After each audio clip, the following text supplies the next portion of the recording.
2/3 झन्डै नेपाली जनताले नेपालको कम्युनिस्ट पार्टीलाई सरकार सञ्चालन गर, कुर्सीमा बस, काम गर, देशलाई विकासको गतिमा अगाडि बढाऊ है भनेर अत्यन्तै ठुलो चरेसको थालमा 84 व्यञ्जन, त्यो 84 व्यञ्जन पनि मिथिला प्रकारको धेरै ठुलो भव्य दियो र नेपालमा कसैलाई पनि, विज्ञहरूलाई पनि, विश्वविद्यालयका प्रोफेसरलाई पनि, पत्रकारहरूलाई पनि यति छिटो यो सरकार जान्छ र सानो पार्टी भनेको कङ्ग्रेसको हातमा आउँछ र त्यो सानो थालमा पर्छ भन्ने थिएन। स्वयं शेरबहादुर देउपाजीलाई पनि म देशको प्रधानमन्त्री अहिले बन्छु भन्ने थिएन। अपरजट त्यो विश्वास, त्यो बहुमत एकैचोटि ढलेर सानो थालमा परेको छ। यो थाललाई फेरि ठुलो बनाउनका निम्ति नेपालका राजनीतिक पार्टीहरू, प्रचण्डजी, उपेन्द्रजी, माधव नेपालजी लगायत पार्टीहरू मिलेर यो सरकारले सरकार पनि चलाउन सकेन, संविधानको रक्षा पनि गर्न सकेन, पार्लियामेन्टलाई पनि यसले पटकपटक भङ्ग गर्यो। अब यसलाई हामीले छोडिदियौँ भने नेपालको संसदीय प्रणाली वा प्रजातान्त्रिक प्रणाली नै अप्ठ्यारोमा पर्ने भयो भनेको आधारमा यो सरकार बनेको हो र यो सरकार बन्ने कुरामा जनतासित प्रश्न उठ्यो। अहिलेसम्म यो सरकारले मन्त्रीमण्डल गर्न सकेको छैन, साझा कार्यक्रम ल्याउन सकेको छैन। यो दुईटा प्रश्न तत्काल रूपमा उठ्यो। मलाई पहिलो कुरामा एकदम मलाई तपाईहरुलाई भन्न छ, मन्त्रीमण्डल बन्न सकेन जो भन्ने कुरा छ, मेरो फरक मत छ। धेरै मन्त्री इच्छा शक्ति बिना, कार्ययोजना बिना, इमानदारीता बिना मन्त्री धेरै भएर मुलुक बन्छ भन्ने कुरा होइन। मलाई मन्त्री नबनेकोमा मलाई एकदम खुसी लागेको छ, किनकि काम गर्न कहिले रोकेको छैन। यसले मन्त्री नबन्दाखेरि हामीलाई एउटा राष्ट्रको खर्च कम भएको छ। गरिब मुलुक यो 3 वर्षमा हामीले 3 खरब लोन लिइरहेका छौँ। तपाईलाई लोन लिएर आएर लोन लिएका छौँ, जसले नेपालले धेरै खर्च बेहोर्नुपर्छ भने यो मन्त्री कम बनाएर मुलुक चल्छ भने भोलि हामी संविधान संशोधन गरेर थोरै मन्त्री भएको व्यवस्था गराउँला। यति धेरै संसद चल्न सक्दैन भने थोरै संसद बनाउँला संविधान संशोधन गरेर। यसले धेरै ठुलो असर गर्दैन, तर असर केले गर्छ भन्नुहुन्छ भने सरकारले कसरी काम गर्छ, के गर्छ भन्ने कुरा हो। त्यसका निम्ति के गर्नुपर्छ? हिजो कार्ययोजना लिएर आएको छ भने हामीले पहिलो प्राथमिकता सरकारले लिएको र प्रधानमन्त्रीले संसदमा सम्बोधन गरेको अत्यन्तै उपयुक्त छ। पहिलो प्राथमिकता कोरोना, दोस्रो तेस्रो यसको निर्मूल र जनताको जीवधनको सुरक्षा एकदम महत्त्वपूर्ण कुरा हो। यसलाई हामी सबै सहमति छौँ, नेपालकी जनता सबै सहमति छन्। दोस्रो हामीले सोध्नुपर्ने के हो भन्नुहुन्छ भने धेरै ठुला कुरा गर्नुभन्दा, धेरै कल्पना गर्नुभन्दा हाम्रो दोस्रो महत्त्वपूर्ण कुरा कोरोना भनेको नेपालको अहिलेको विश्वमा कोरोना आयो। कोरोना भन्दा अझ जटिल नेपालको विकासको अवरोध, मानिसको स्खलन भनेको भ्रष्टाचार हो।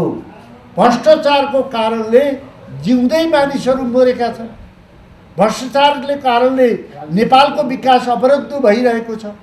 तसर्थ हामीहरूले यो भ्रष्टाचारमा लिप्त व्यक्तिहरूलाई हामीले कारबाही गर्नलाई कसैले छेकेको छैन। दोस्रोमा यो कोरोनालाई हामीले निर्मूल गर्नुपर्छ। जोसुकै भ्रष्ट हुन् तिनीहरूलाई कारबाही गर्नुपर्छ, यसको छानबिन गर्नुपर्छ। चाहे उच्च शिक्षारीय आयोग गठन गरेर हुन्छ, चाहे अख्तियारलाई राम्रो तरिकाले परिचालन गरेर हुन्छ। 30 वर्षमा नेपालमा हामीले बहुदल लिएको 30 वर्ष भयो। 30 वर्षमा 30 जना मान्छे खरबपति भए, 100जना मान्छे अरबपति भए, नेपाली जनताहरू अरबमा बोरा बोक्ने भए, विकास योजना लथालिङ्ग भए। त्यसकारण दोस्रो कोरोनाको हामीले अन्त गर्नुपर्छ भन्ने कुरा हो।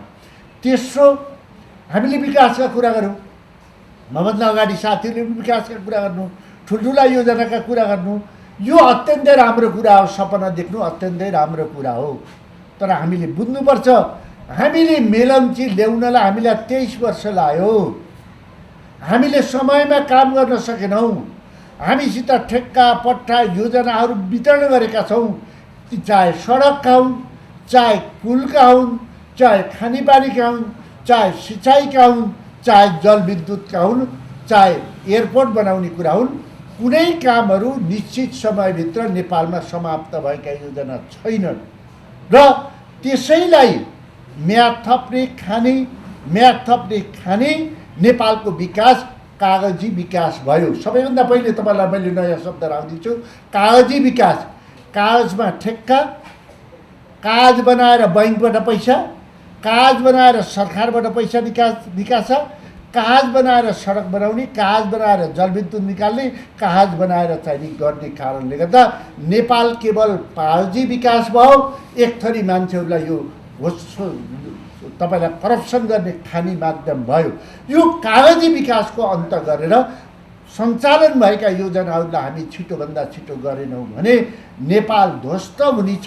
यो कुरालाई पनि हामीले सबभन्दा तेस्रो कुरामा यो सरकारको प्राथमिकता रहनुपर्छ र यसलाई अगाडि बढाउनुपर्छ भन्ने कुरा मैले तपाईँहरूसित राख्न चाहेँ। अहिले त अझ ठुलो योजनाहरू जलविद्युतमा, कुनै पनि जलविद्युतहरूमा तपाईँहरू सबै, मैले तपाईँहरूको अनुहार हेर्दा सबै गाउँतिर जन्मेको, काठमाडौँमा आएर सञ्चार माध्यमतिर लागेको जस्तो मलाई तपाईँहरू सबैलाई लागेको छ। वा नेपालका धेरै पढे लेखा विद्यार्थीहरू हुन्, फर्स्ट डिस्टिङटर ल्याउने बस विद्यार्थी हुन्, वा पत्रकारिता क्षेत्रमा हुन्, चाहे अरब जाने जति विद्यार्थी यो लेभलको, यो वर्गको देखिन्छ। तपाईँको गाउँमा बत्ती छ, बिजुली छ, हाइड्रो छ, त्यहाँको जनताले सेयर पाउँदैन, त्यहाँको जनताले पहिलो बत्ती बाल्न पाउँदैन। पैसा भएकाले निकाल्छ, धनी हुन्छ, लिएर जान्छ, जनताको हातमा केही पनि छैन। यो प्रक्रियालाई अन्त गर्दै यसको समापन गर्न पर्यो, यसको इन्ड गर्न पर्यो, हरेक योजनाहरू सिद्ध्याउन पर्यो। यो एउटा कुरा हामीले सबैभन्दा पहिले दोस्रो यो कुरालाई हेर्नुपर्छ। चौथो, तपाईँहरूलाई हामीको शिक्षा छ। आज हाम्रो शिक्षाले कहीँ पनि प्रतिस्पर्धा गर्न सक्दैन। आज हामीले बनाएको नीति, हामीले बनाएको कार्यप्रणाली जनरल शिक्षाको कारणले, जनरल एजुकेसनको कारणले गर्दा कर्मचारीमा जनरल एजुकेसनका मान्छेको बाहुल्यता, राजनीतिमा जनरल एजुकेसनका मान्छेको बाहुल्यता, हरेक कुरामा जनरल एजुकेसनका बाहुल्यका मान्छे भएको कारणले हाई डिस्टिङसन ल्याएर पढेका डाक्टर, इन्जिनियर पढेका मान्छेहरूलाई कुनै ठाउँमा लोकसेवाले कुनै पनि भेकेन्सी गर्दैन। अहिले कोरोना आएको बेला हामीसित अहिले 1500 डाक्टर छ, हामी छ 2-3 हजार नर्सेसहरू छ, हामीसित ल्याबको टेक्निसियनहरू छ, कुनै ठाउँमा भेकेन्सी खोल्दैन। तिनीहरू नेपालमा पढेर विदेश जान्छन्, अरूको कमिसन खाएर, अरूको विद्यार्थी उत्पादन गरेर नेपाल सरकारले अरबौँ लगानी गर्छ, ऋण खोजेर लगानी गर्छ, भेकेन्सी गर्दैन। त्यसकारण अहिले हाम्रा डाक्टरहरूलाई, हाम्रा इन्जिनियरहरूलाई, हाम्रा नर्सहरूलाई, हाम्रा चाहिँ ल्याब टेक्निसियनहरूलाई तुरुन्तै दरबन्दी खोलेर जनरल एजुकेसन पढेका कर्मचारी तन्त्रलाई आदि घटाएर यो तपाईँले गाउँमा ल्याइयो भने यसले नेपाललाई समृद्धितिर अगाडि बढाउन सक्छ। यो त सबैभन्दा महत्त्वपूर्ण कुरा छ। यी कामहरू अहिले गर्नुपर्ने आवश्यकता छ।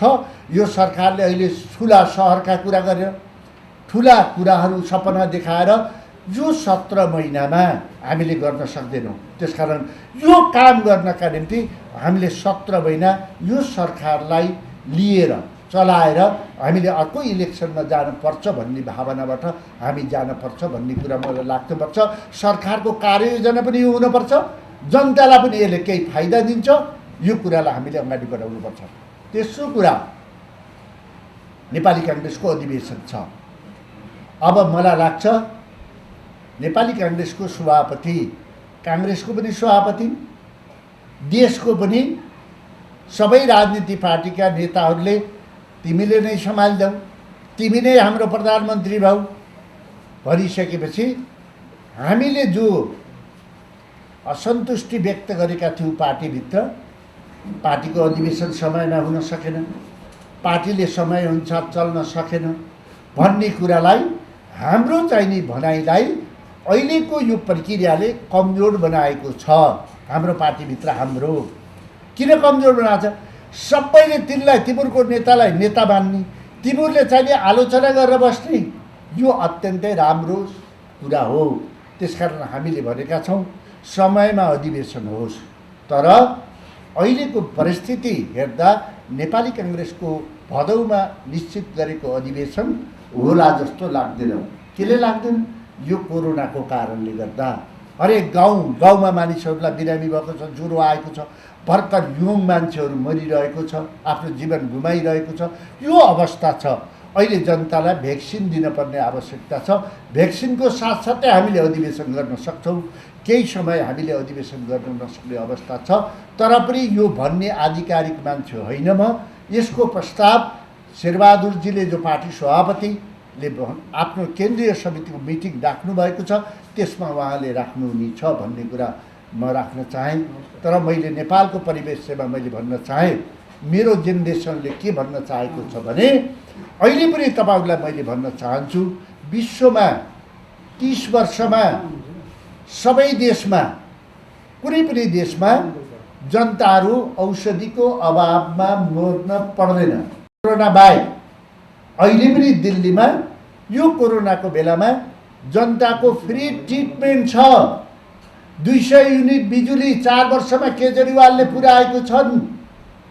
त्यति मात्र होइन, प्राइभेट स्कुलभन्दा सरकारी स्कुल सक्षम छन् र जनतालाई औषधि र शिक्षामा फ्री छ भने, र त्यहाँका वृद्ध मानिसहरू आफ्नो धर्म संस्कृतिको निम्ति फ्री भ्रमण गर्न पाउँछन् भने हामीमा न बिजुली छ, न हामीले खोलेका स्कुलहरू हस्पिटलहरूमा जनताको पहुँच छ, न जनताले बत्ती पाल्न पाउँछन्। बिहान सबैकोमा लोड सेडिङ हुन्छ।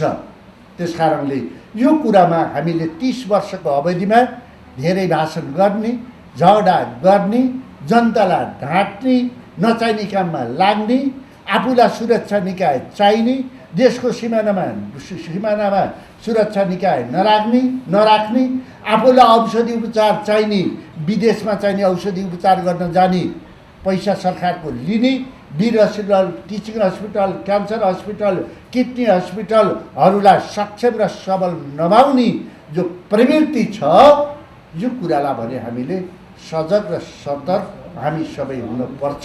यो कुरामा हाम्रो बेमेल छ।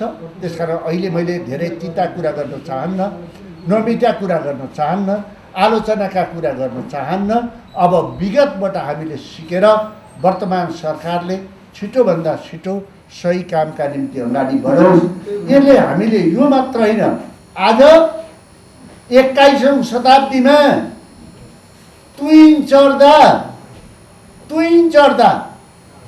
तुइनको जमिनको नजिक 1 मिटर अगाडि पर्दाखेरि तुइन भारतीय सैनिकले तुइन काटिदिएर नेपाली युवाले महाकाली नदीमा ज्यान गुमाउनु परेको छ। म आग्रह गर्न चाहेँ, इतिहास रत्ने नेताहरूलाई, ठुला कुरा गर्ने नेताहरूलाई म आग्रह गर्न चाहेँ, बीपी कोइरालाले, भारतीय प्रधानमन्त्री, तत्कालीन प्रधानमन्त्रीले हिमालसम्मको सुरक्षा हामीले हेर्नुपर्छ भन्दा बीपी कोइरालाले मेरो देशको सुरक्षा म गर्दछु, भारतले गर्ने होइन भन्दा नेहरूले पार्लियामेन्टबाट गल्ती भयो, एक्सक्युज भनेर भन्नुभएको थियो। चाइनिज सुरक्षाकर्मीले नेपालीलाई, एकजना व्यक्तिलाई गोली हानेर मृत्यु हुँदा बीपी कोइरालाले आफ्ना समकालीनलाई फोन गरेर यो गलत भयो भन्दा एक्सक्युज गरेर क्षतिपूर्ति दिएर जसले गरेको थियो उसलाई कारबाही गरेको छ। त्यसकारण ठुला हुने व्यक्तिहरू, इतिहास रत्ती मान्छेहरू फोन उठाउन हिचकिचाउन हुँदैन। यति कुरा मैले राखेँ। धन्यवाद। जय। यो पुस्ता नबन्नुहोस् ऋषिजी। 4 जना मान्छे मिटिङ बस्छन् पदाधिकारी भनेर, सधैँ सिग्नेचर गर्छन्, न अधिवेशन गर्न सक्छन्, न समयमा काम गर्न सक्छन्, उनका भाषण सुनिरहनुपर्छ। होल द नेपालमा अहिलेको बेलामा नेपालको होल नेतृत्व, विभिन्न पार्टीको जो नेतृत्व छ, ऊ देशको विकासको निम्ति वा आफ्नो आन्तरिक क्रियाका निम्ति असफल हो, उसले काम गर्न नसकेकै हो। तर विडम्बना, हामीले जसलाई सक्दैनन् यो नेताहरू परिवर्तन गर्नुपर्छ भन्छौँ, तिनै नेताहरू सबै मिलेर आफूले भागभन्डा गरेर प्रधानमन्त्री हुन्छन्, मन्त्री बन्छन्, सबै हुन्छन्। त के गर्नुहुन्छ? यो नेपालीहरूको विडम्बना। त्यो चाहिँ नि अहिले म त्यसको आधिकारिक व्यक्ति पनि होइन। नेपालका मिडियाहरूमा धेरै मान्छे धेरै तरिकाले बोल्छन्। पार्टी सभापतिले यसलाई प्रस्ताव ल्याउनुहुन्छ। यसको हामी त भदौको 23 गते हामीले सिग्नेचर गरेको संविधानमा 24 गतेबाट नेपाली काङ्ग्रेस असंवैधानिक बन्न सक्छ यदि हामी कोरोनालाई, यो पिरियडलाई 0 समय मानेनौँ वा सर्वोच्चले व्याख्या गरेन भने हामीलाई अप्ठ्यारो पर्न सक्छ। यस्तो कुरा राजनीति रूपमा होइन, एउटा कुरामा दिने भनेको अन्त पनि दिने हो। यसको व्याख्या गर्ने अधिकार संविधान त हामीले सर्वोच्च अदालतलाई दिएको कारणले कार्यकारिणी प्रमुख पनि शेरबहादुरजी, पार्टीको सभापति पनि शेरबहादुरजी भएको कारणले अरू पार्टीको, माओवादीको पनि, एमालेको पनि महाधिवेशनहरू नभएको कारणले गर्दाखेरि उहाँहरू सबै बसेर संवैधानिक रूपले हामीले संविधान चाहिँ नि बनाएको चाहिँ नि सामान्य परिस्थितिको लागि हो। यो असामान्य परिस्थितिमा नयाँ व्याख्या गर्नुपर्ने आवश्यकता छ। त्यो नयाँ व्याख्या मैले गर्ने होइन, कुनै व्यक्तिले गर्ने होइन, सर्वोच्च अदालतले व्याख्या गर्नेछ भन्ने कुरा मलाई लाग्छ। बृहत शान्ति सम्झौतादेखि यहाँसम्म आएका अहिलेका विषयहरू यो संयुक्त सरकारले हल गर्नुपर्छ भन्ने कुरा उल्लेख भएको छ। दोस्रो, समयमा नै निकै सक्रियतापूर्वक पहल कदमी लिएर खोपलाई आम जनताको बिचमा पुर्याउने प्रतिबद्धता व्यक्त भएको छ र प्रधानमन्त्रीज्यूले पनि सदनमा सरकारको कार्यक्रमको कार्यसूचीको पहिलो प्राथमिकता भनेर खोप भन्नुभएको थियो 3 पटकसम्म उच्चारण गरेर, र त्यो आम जनताको बिचमा पुर्याउने र पुर्याउनुको निम्ति आवश्यक पक्षहरूसँग वार्ता, कुराकानीहरू, पहलकदमीहरू, सुरुवातहरू भएको छ। र दोस्रो चाहिँ सबै जनसमुदायहरूमा खोप पुर्याउने लक्ष्य लिएको त्यो नीति कार्यक्रममा उल्लेख भएको मैले पाएको छु। तेस्रो, अन्तर्राष्ट्रिय रूपमा अहिलेका हाम्रा साझा मुद्दाहरू फरक शैलीले नरम शब्दमा प्रस्तुत भएको छ। खास गरी सिमानासित सम्बन्धित कुराहरूको वार्ता, सहमति र संवादद्वारा हल गर्ने गरी त्यहाँ उल्लेख भएको छ।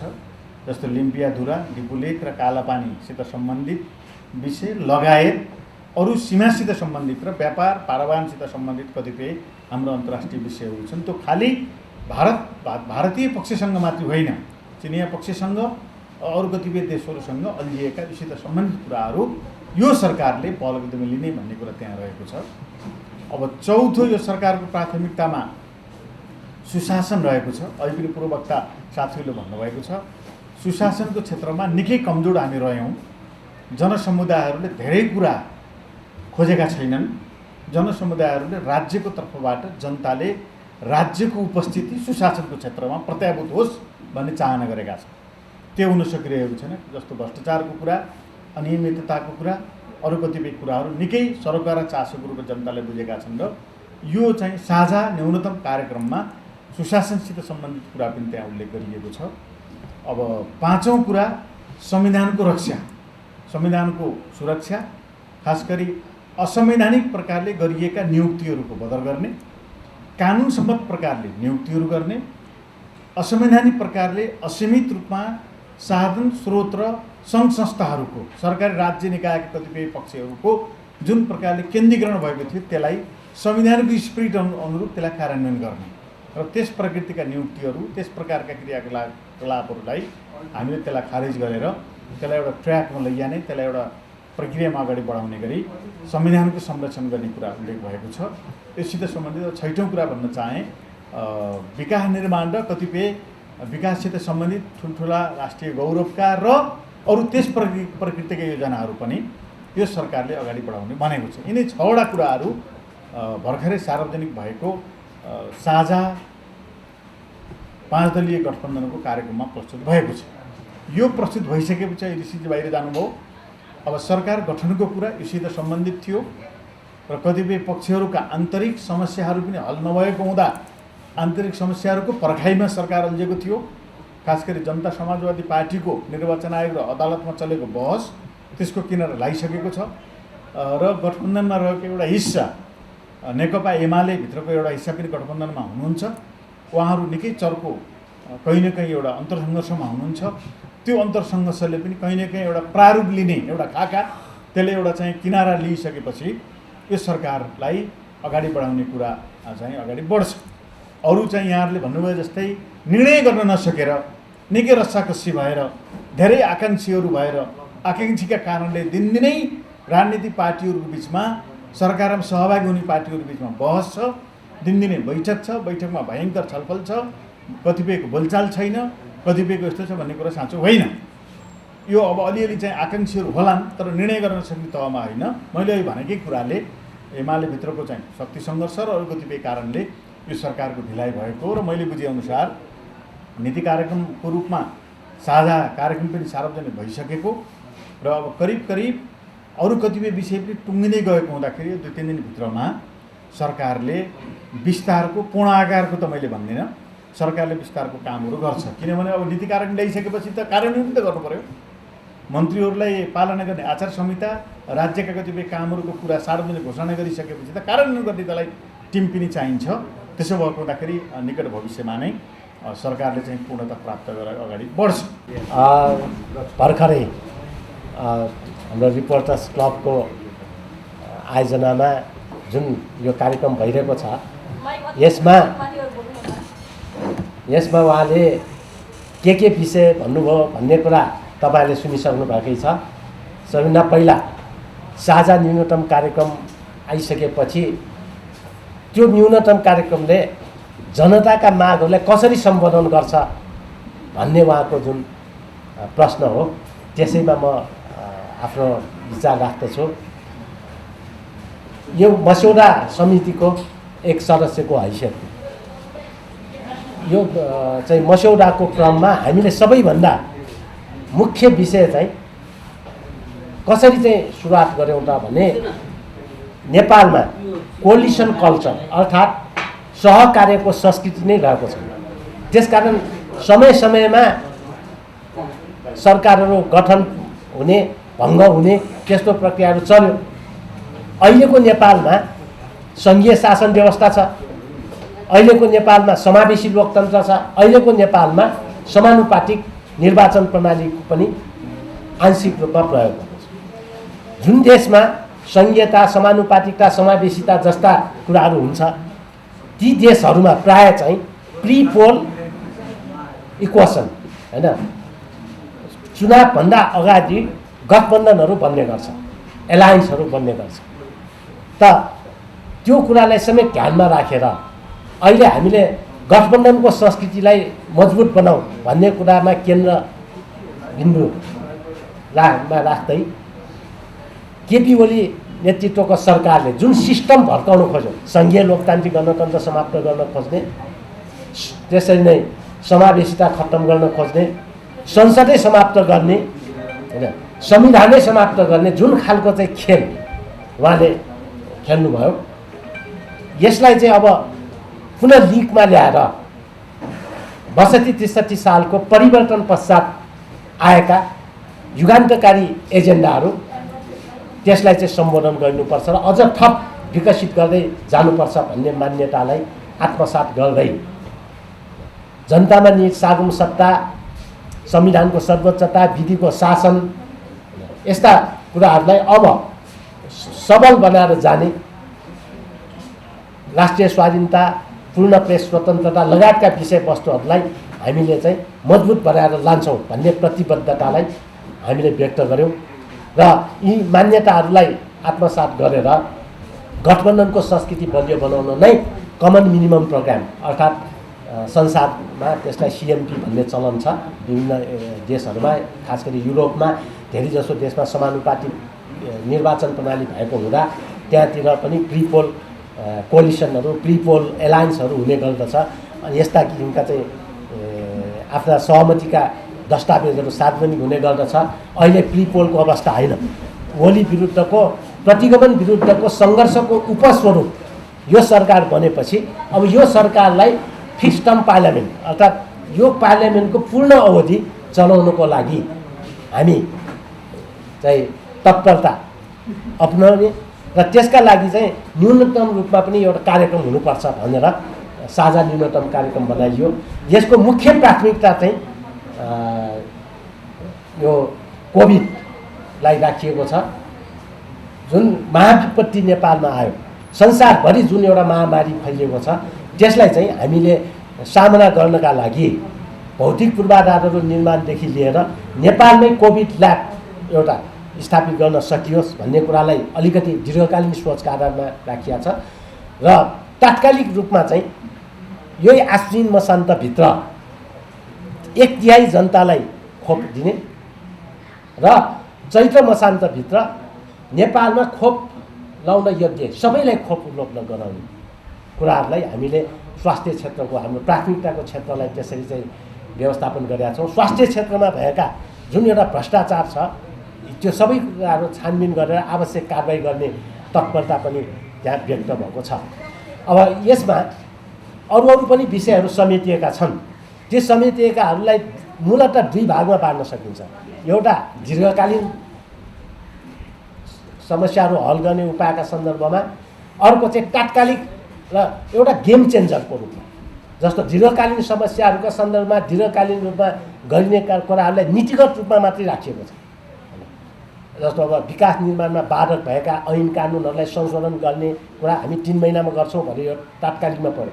तर सुशासनयुक्त र भ्रष्टाचार मुक्त चाहिँ नेपाल बनाउनका लागि अख्तियार वा यता चाहिँ सतर्कता केन्द्र जस्तो संस्थाहरूलाई सहयोग गर्ने र त्यसलाई चाहिँ सबल बनाउने कुरा त्यो अलि पछिसम्म पनि आवश्यकता पर्दछ।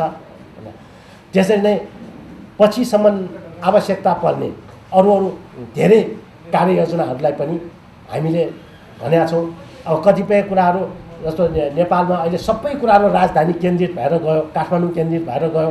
अब काठमाडौँ बाहिर पनि एउटा कमसेकम ठुलो सहरहरू बनोस् भनेर एउटा चाहिँ हाइटेक सिटीको अवधारणा भन्यो। त्यो 2-4 दिनमा बन्ने होइन, 2-4 महिना 2-4 वर्षमा होइन। त्यो हाइटेक सिटीको अवधारणाले एउटा ठुलो नयाँ सहर जस्तो अब कालीगण्डकी कोरिडोर एउटा उडानको लागि भनेको देशको मध्यभागमा पर्ने मध्यबिन्दु क्षेत्र भन्ने हो भने नवलपुरदेखि रामपुरसम्म हुन सक्ला, तनहुँ र कास्कीका स्याङ्जाका चाहिँ तल्लो भाग हुन सक्ला। त्यस्तो ठाउँमा यस्तो एउटा हाइटेक सिटी बनाऊ जुन सिटीमा रोजगारी पनि केन्द्रित होस्, उत्पादनमूलक अर्थतन्त्र विकास हुन सकोस्, विश्लेषणमूलक होइन भन्ने कुरालाई ध्यानमा राखेर अमेरिकाको एप्पल छ भने अब हामीले चाहिँ यहाँ ल्याइराखेका हुन्छौँ होइन। त्यो एप्पल कम्पनीका विविध चाहिँ सामानहरू अब उनीहरूले नेपालमै चाहिँ लगानी गरोस्, सामसुङहरूले लगानी गरोस् वा मिसुबिसीहरूले यहीँ उत्पादन गरोस्। यस हिसाबले विभिन्न देशका प्रमुख तिनीहरूका राम्रा आयोजनाहरू त्यस्तो हाइटेक सिटीमा हामीले राख्न सक्यौँ भने अनि त्यो त्यहाँ इन्डस्ट्रियल जोनको पनि विकास होला, त्यहाँ मेडिकल हब पनि विकास होला, त्यहाँ एजुकेसनको हब पनि विकास होला, एडमिनिस्ट्रेटिभ सेन्टर पनि बनाउला होइन। एउटा पानीको पनि समस्या होइन। यहाँ मेलम्ची भट्किने बित्तिकै एक दिनका दिन पानी आउन छोड्छ, 3 दिन 5 दिन 7 दिन कुर्नुपर्छ होइन। अब त्यस्तो स्थिति पनि नहोला। अब भोलिको स्थितिमा चाहिँ एउटा अब काठमाडौँको अन्तर्राष्ट्रिय विमानस्थल पनि साङ्ग्रा छन्। अब भैरवालाई एउटा ठुलो अन्तर्राष्ट्रिय विमानस्थल बनाउने हो भने एउटा ठुलै यहाँ काठमाडौँको भन्दा त 10औँ गुणा ठुलो अन्तर्राष्ट्रिय विमानस्थल बन्छ। जल यातायातको कुरा गर्ने हो भने त्यहाँ नारायणी त्यहीँ नजिकै हुन्छ। यस्तो एउटा चाहिँ कञ्चनपुर वा कैलालीका जनताहरू, बैतडी वा दार्चुलाका जनताहरूलाई पनि अलि काठमाडौँभन्दा निकटै पर्ला। यस्तो किसिमको एउटा नयाँ ढङ्गको एउटा व्यवस्थित सहरहरू पनि बनाऊ। अब यो त अहिले बन्दैन, एउटा भविष्यको लागि एउटा चाहिँ सम्भाव्यताहरू के छ त होइन। विभिन्न देशहरूमा त्यस्ता नयाँ राम्रा सहरहरू बनिरहेका हुन्छन्। हामीले पनि त्यस्तो ठाउँमा ध्यान दिनुपर्छ। यस्ता दीर्घकालीन कुराहरू छन्। त्यसरी नै दीर्घकालीन कुरालाई अब अर्थतन्त्रको चाहिँ मुख्य आधार चाहिँ हामी जलस्रोतलाई बनाउँछौँ भन्यो।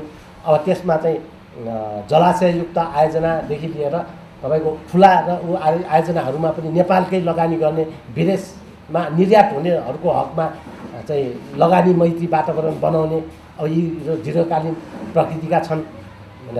त्यसरी नै अब तपाईँको जल जमिन जङ्गल जनशक्ति अर्थात् 5 ज भनौँ, 5 जको चाहिँ व्यवस्थित एकीकृत परिचालन गरेर होइन त्यो स्रोत र साधनलाई गर्ने हो भने नेपालको विकासका लागि धेरै कुराहरू हुनसक्छ। नेपाल जस्तो प्राकृतिक स्रोतमा धनी देश थोरै पाइन्छ। यहाँको जल, यहाँको जमिन, यहाँको जङ्गल होइन, यी सबै कुराहरूलाई एउटा इन्टिग्रेटेड डेभलपमेन्टकोमा लाने र त्यसमा जनशक्ति होइन जडीबुटी जस्ता सबै कुराहरूलाई मिश्रित गरेर जाँदा नेपालको विकासका लागि एउटा दीर्घकालीन राम्रा प्रोजेक्टहरू बन्छन्। सरकारी सहकारी निजी क्षेत्र सबैको चाहिँ सहयोगमा अगाडि बढाउने अनि यस्ता कतिपय कुराहरू हामीले यो अहिलेको यो सिएमपीमा होइन दीर्घकालीन कामहरू तर सुरुवातको लागि एउटा सम्भाव्यता अध्ययन गर्ने र नीतिगत परिवर्तन, यसलाई चाहिँ नीतिगत परिवर्तन मात्रै हो होइन। अब तात्कालिक रूपमा के चाहिँ हुन्छ त, गेम चेन्जर्स कुरा चाहिँ के हो त? अब यो ठुला यस्ता आयोजना ठुला कुरा त धेरैले गरे होइन र यो समस्या त हल भएन भन्ने जुन जिज्ञासाको कुरा छ, यसका सन्दर्भमा पनि हामीले के कुराहरू जस्तो भ्याक्सिनका सन्दर्भमा त अब 65 वर्ष नागरिकहरूलाई पनि धेरै पहल गरेर छिटोभन्दा छिटो गर्ने भन्ने यो सरकार बनेदेखि नै डे 1बाटै शेरबहादुर देउवा प्रधानमन्त्रीज्यूले सुरुवात गर्नुभएको थियो र त्यो अहिले अब आजबाट जुन भ्याक्सिन नपाइरहेका छन् त्यो सुरु भयो। अब चैत्र मसान्तसम्ममा जाँच हुन्छ होइन, सबै चाहिँ खोप लगाउन योग्यले पाउँछ कि पाउँदैन होइन। यो चाहिँ गर्न सक्दा यसले चाहिँ एउटा नयाँ सन्देश जान्छ, चाहँदाखेरि हुन्छ भन्ने एउटा चाहिँ इच्छा शक्तिको त्यहाँ प्रकट होला। त्यस्तै नै अब तपाईँको भौतिक पूर्वाधारतर्फ बाटोहरूको समन्वयात्मक विकास हुँदैन, एउटाले खन्छ अर्कोले फुट्छ फेरि अर्को आउँछ खन्छ, त्यसैले इन्टिग्रेटेड रूपमा अबदेखि चाहिँ अन्तर मन्त्रालय समन्वय होस् भन्नका लागि सञ्चार त्यसरी नै ढल खानेपानी जस्ताको इन्टिग्रेटेड रूपमा त्यसलाई कोअर्डिनेसन गर्ने चाहिँ प्रणालीलाई विकास गर्ने र 5 वर्षसम्म चाहिँ कमसेकम जसले ठेक्कापट्टा लिएको छ बाटोहरू वा अरू कुनै पनि कुराहरू उनीहरूले नै बिग्रे भत्केको चाहिँ निर्माण गर्नुपर्ने ढङ्गले चाहिँ एउटा चेन्ज ल्याउने। त्यसरी अब पर्यटकीय क्षेत्रमा पनि चाहिँ एउटा सांस्कृतिक क्षेत्रहरूलाई अतिक्रमण हुन नदिइकन पर्यटनको विकासका लागि पनि केही रुग्न पर्यटकीय क्षेत्रहरूलाई तात्कालिक राहतहरू उपलब्ध गराउने, कोभिडका कारण चाहिँ सङ्कटग्रस्त भएका मजदुर श्रमजीवीदेखि तपाईँको गरिब जनताहरूका लागि पनि राहतको प्याकेज दिने, रुग्न उद्योगहरूलाई पनि त्यसको केही व्यवस्था गर्ने, यसले तात्कालिक समस्याहरूलाई यसले सम्बोधन गर्दछ। त्यसै नै अब विद्युतमा गरिब र चाहिँ विपन्नलाई होइन सबैलाई नै पैसा घटाउने, त्यसको शुल्क घटाइदिने र निश्चित युनिटसम्म चाहिँ उपभोग गर्नेलाई फ्री दिनेसम्मको पनि हाम्रो सिएमले त्यो परिकल्पना गरेको छ। र त्यसरी नै अब तपाईँको कृषि क्षेत्रमा उत्पादन त हुन्छ तर बजारीकरण भइराखेका हुँदैन कि किन्ने नै हुँदैन, अनि किन्ने नभइसकेपछि कहिलेकाहीँ दुध सडकमा फालिदिन्छन्, कहिलेकाहीँ कृषि उपज चाहिँ कुहिएर जान्छ। त्यसकारण त्यस्तो स्थितिमा पनि सरकारले बजेटको व्यवस्थापन गरेर आफैले पनि खरिद गरिदिने, बजार भाउ टोकेर आफै सरकारले खरिद गरिदिने, यसले कृषकहरूलाई राहत मिल्छ होइन। अब इन्टिग्रेटेड रूपमा श्रमजीवीका सबै खालका श्रमजीवी, मजदुर होस्, बौद्धिक पेसाकर्मी होस् वा चाहिँ कृषि श्रमिक होस्, सबैको लागि पनि हामीले एउटा इन्टिग्रेटेड ढङ्गले चाहिँ एउटा सेक्युरिटी होस् भन्नको लागि सामाजिक सुरक्षाको प्याकेज ल्याउने, यस्ता थुप्रै कुराहरू हामीले त्यहाँ गरेका छौँ। अब त्यसरी नै शिक्षाको क्षेत्रमा यति चर्को मार अभिभावकहरूले बोक्न परेको छ कि त्यो कुरालाई ध्यानमा राखेर अब सामुदायिक शिक्षा प्रणालीलाई व्यवस्थित गर्ने र निजी क्षेत्रमा चर्को भार अभिभावकलाई पर्न नदिने, त्यसका लागि नीति ल्याउने कुराहरू पनि हामीले गरेका छौँ होइन। यस्ता थुप्रै कुराहरू यसपटकको अब मन्त्रीमण्डलको पूर्णताको सन्दर्भमा चाहिँ हिजो होइन उच्च स्तरीय बैठकहरूबाट भन्दै आएको कुरा चाहिँ पहिला नीति बनाऊ, त्यसपछि त्यो नीति कार्यान्वयन गर्ने मन्त्रीहरू वा लिडरसिपलाई छन् भन्ने अवधारणा अनुरूप सिएमपी आएपछि मात्रै पुनर्गठन गर्ने भन्ने कुराहरू भएको थियो र त्यो कुरा सबै सार्वजनिक रूपमा नेताहरूले पनि भन्नुभएकै छ। त अब सिएमपी त आयो हैन, सिएमपी मात्रै होइन, सँगसँगै चाहिँ सरकार सञ्चालनका कार्यविधि र चाहिँ मन्त्रीहरूले पालना गर्नुपर्ने आचार संहिताहरू पनि सार्वजनिक रूपमा आइसकेकै छ। यी कुराहरूलाई ध्यानमा राखेर अब शीर्ष नेताजीहरूले पार्टीका अध्यक्ष तहबाट मन्त्रालयको बाँडफाँड, जस्तो कोलिसन भनेपछि कोलिसनभित्र एउटा पार्टनरहरूको सार्वभौम समानताका कुराहरूलाई स्वीकार गर्दै अब त्यहाँ ठुला साना पार्टीहरू आकारमा ठुला हुन्छन् होइन, साना पनि हुन सक्छन्, तर त्यहाँभित्र त्यो भावनाहरू भनेको साना ठुला होइन, त्यसलाई चाहिँ एउटा इन्टिग्रेटेड रूपमा लानुपर्छ भन्ने मान्यताका आधारमा अब मन्त्रालयहरूको बाँडफाँड गर्दाखेरि अब कुन पार्टीलाई कतिवटा मन्त्रालय हुन्छ, जस्तो कङ्ग्रेसको भागमा कति, माओवादी केन्द्रलाई कति हुन्छ, जसपाले कति हुन्छ, यी सबै कुराहरूलाई हेरेर त्यो पहिला 2-4 दिनमै टुङ्ग्याउने भन्ने छ हिजोको कुराअनुसार। त्यो टुङ्गिसकेपछि अनि त्यो जुन पार्टीलाई जुन मन्त्रालय परेको हुन्छ त्यसका लागि योग्यतम व्यक्तिहरू को चाहिँ रोस्टर तयार गरेर सांसदहरूले कसलाई त्यसमा जिम्मेवारी दिने भन्ने हुन्छ।